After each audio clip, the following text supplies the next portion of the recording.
الرحمن الرحيم. السلام عليكم ورحمة الله وبركاته. kusoo dhawaada cashirkii koowaad ee barashada kombiyuutarka. waxaan idinla socodsiin doona anigoo ah xamdi bilaal yuusuf. bismillah. What is computer? waa maxay computer? The computerka is an electronic device.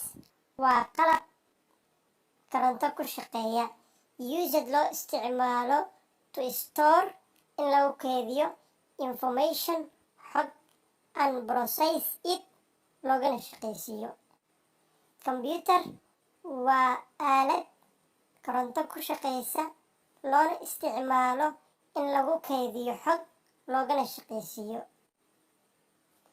Qeexitaanka koowaad intaas ayaanu ku qeexaynaa.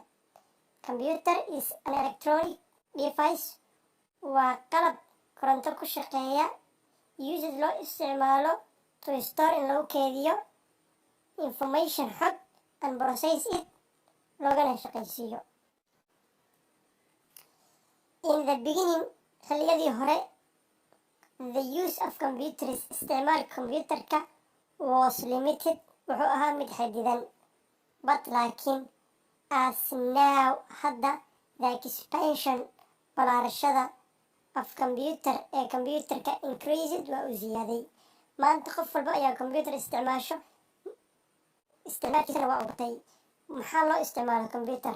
waxaa loo isticmaalaa waxbarashada, caafimaadka, ganacsiga, shaqooyinka, dhaqaalaha.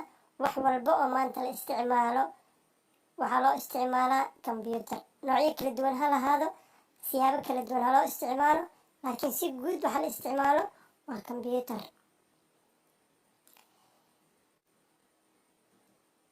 Today, maanta, the computerka has become, waxa uu noqday an important part, qayb muhiim ah of our life, ee nolosheena ka mid ah.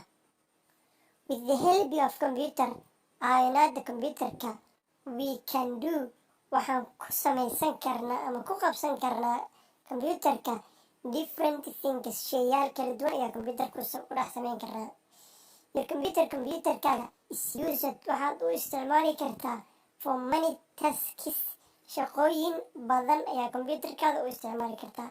such as sida creating documents, inaad dokumentiyo ku abuurato oo aad wax badan ku dhex diyaarsato.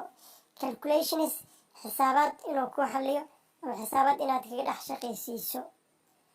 Entertainments, madadaalo inaad u isticmaashid, inaad game ku dhex dheesho, inaad internetka isticmaasho, facebookii, waxyaabo kala duwan aad ku dhex isticmaasho computerkaaga. And more, iyo waxyaabo ka badan oo ka muhiimsan ayaad computerkaaga u isticmaali kartaa. casharkii koowaad ee barashada computerka halkaas haynoo joogo. ha iloobin inaad casharkii koowaad ee barashada computerka halkaas haynoo joogo. ha iloobin inaad la socoto casharada kale ee ka muhiimsan. subscribe dheh qaybta subscribe-ka, una sheer galaya saaxiibada si ay uga faa'iidaystaan. mahadsanid.